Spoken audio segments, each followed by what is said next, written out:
With the announcement of the nominations for this year's Academy Awards, many are discussing what was snubbed and what deserves to win. Now, the films we look at on this channel are typically not contenders for the big awards of the season. Blockbuster comic book movies are relegated mostly to appear in technical award categories like Best Visual Effects or Sound. Although over the last couple of years, we've started to see the genre sneak through. Heath Ledger posthumously was awarded Best Supporting Actor for his performance in The Dark Knight. Black Panther was nominated for Best Picture. Wakanda Forever saw a Best Supporting Actress nomination for Angela Bassett. And in 2019, Joker had 11 nominations, the most of any film that year, including Best Picture and Best Director, while taking home the award for Best Score and Joaquin Phoenix winning Best Actor. Now, this year hasn't been the greatest for the genre, as we've discussed at length. The big standout of the year was Spider-Man Across the Spider-Verse, which in itself is a sequel to an Academy Award-winning film for Best Animated Feature. Given the acclaim Across the Spider-Verse received, many are expecting it to take home that award as well, and we're expecting to see the movie receive nominations in several other categories. It was shortlisted as a nominee for Best Visual Effects, something many really didn't expect. It's not too often we see an animated film receive this nomination, but they also feel like it was snubbed for a Best Picture nomination. Now, I really liked Across the Spider-Verse. I don't think it's as great as Into the Spider-Verse, but it had the baggage of only being half of the story. I maintain that Across the Spider-Verse and its quality as a movie will hinge on just how good Beyond the Spider-Verse will be, but I do think it's worthy of a nomination for Best Animated Feature, and yeah, maybe even Best Picture. I'm definitely in the minority of people who prefer the first film, so this makes total sense to me. However, I can't help but notice an exclusion of an animated comic book movie from not only the award circuit, but even from fans and fan-based media outlets. Where is Teenage Mutant Ninja Turtles Mutant Mayhem? I've sung my praises for this movie since it was released. It was genuinely one of my favorite movies of the year, and I know I'm not alone. It has a 96% critic approval rating on Rotten Tomatoes and a 90% fan rating, yet it seems like people are ignoring it entirely. Most of the negative reviews I've seen are mostly centered on fans criticizing the minor changes from the original series. It's a different incarnation though. Of course they're going to make changes to separate it from the previous ones and cast who they think works in each role. As long as the story and characters work, there shouldn't be a problem, and this is probably the best incarnation of the series we've seen theatrically. I'll always have nostalgia for the original live-action Turtles movies, but I can't say that 30 years later they really hold up that well. Why is this movie being swept under the rug then?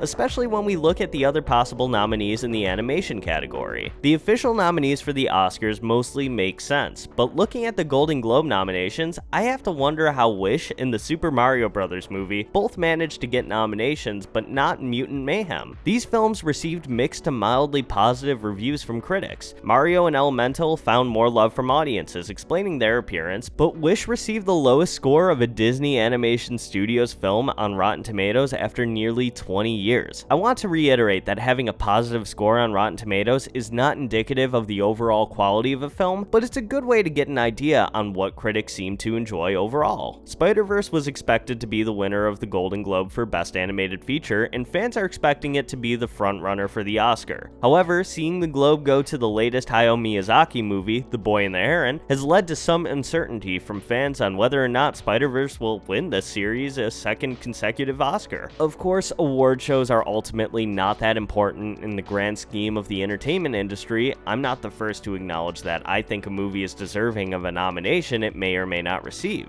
I don't even watch these award shows anymore, but I do think it's important for a movie's cast and crew to receive recognition for doing something new, different, or exciting in its medium. I haven't seen The Boy and the Heron yet, but if the reviews and award acknowledgement is any indication, it'll be a really great movie. That's all from me, but let me know in the comments below about a movie you felt was snubbed and whether or not you agree with me on this topic. My favorite movie of the year, Bottoms, was completely absent from every major award show, but I'm not that bitter about it. Thank you for watching, and I will see you in the next video.